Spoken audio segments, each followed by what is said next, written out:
नमस्ते मंडळी। तर आज मी तुम्हाला ना कारल्याची भाजी कशी बनवायची ती दाखवणार आहे। तर ही भाजी तुम्ही या पद्धतीने कराल ना तर अजिबात कडू होणार नाही।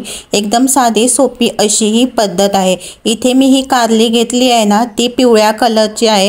ही मी किसून घेणार आहे। आता हे बघा इथे किसून घेतलेले। त्यामध्ये ना आपण ना 1 चमचा मीठ घालायचं आणि हे मिक्स करून घ्यायचे आणि हे अर्धा किंवा 1 तास तुम्ही असंच ठेवू शकता।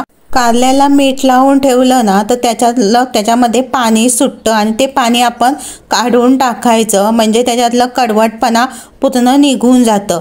तर त्यानंतर मी इथे तव्यावरती ही कारलं ना भाजून घेणार आहे। तर किती मिनिटे भाजायचं ना ते तुम्हाला दाखवते। याचा कलर बदलेपर्यंत आपण हे कारलं ना चांगलं भाजून घ्यायचं आहे। एकदा तुम्ही या पद्धतीने करून पहा, खूप आवडेल घरातल्यांना सर्वांना आणि लहान मुलं सुद्धा ही भाजी खातील। तर ते भाजून घेतल्यानंतर त्यात तव्यावरती मी बारीक चिरलेला कांदा घातलेला आहे।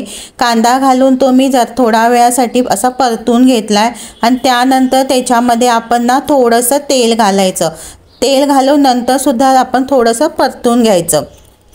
त्यानंतर मी त्याच्यामध्ये घातलेली आहे थोडीशी हळद आणि इथे हा मी घातलेला आहे मालवणी मसाला। जो तुमच्याकडे असेल तो तुम्ही घातला तरीही चालेल। कांदा चांगला परतून घ्यायचा आणि त्यानंतर त्याच्यामध्ये घालायचं आहे बारीक चिरलेला टोमॅटो।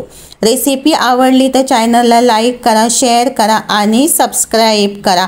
आणि असेच काही मी रेसिपी चॅनलवरती अपलोड केलेले आहे। जर तुम्ही पाहिला नसाल तर नक्की पहा आणि तुम्ही हा व्हिडिओ कुठून पाहता तेही मला कमेंटमध्ये सांगा। आता इथे मी कांदा, टोमॅटो आणि मसाला चांगला तेलामध्ये परतून घेतलेला आहे। त्यानंतर आपण घालायचं आहे त्यामध्ये जी आपण कारलं भाजून घेतलं आहे ना ते त्याच्यामध्ये घालायचं आणि चांगलं 5 ते 10 मिनिटं त्याच्यामध्ये परतून घ्यायचं। तुम्ही ही भाजी ना कढईमध्ये किंवा टोपामध्ये सुद्धा बनवू शकता। मी इथे तव्यामध्ये बनवून दाखवली आहे, कारण भाजी आपल्याला एकदम सुकी अशी बनवायची आहे। त्यानंतर मी थोडंसं याच्यामध्ये ओलं खोबरं घातलेलं आहे। जर तुम्हाला ओलं खोबरं आवडत नसेल तर तुम्ही शेंगदाण्याचं कूट घातलं तरीही चालेल। तर अशा पद्धतीने आपली ही कारल्याची एकदम सुकी भाजी तयार झालेली आहे।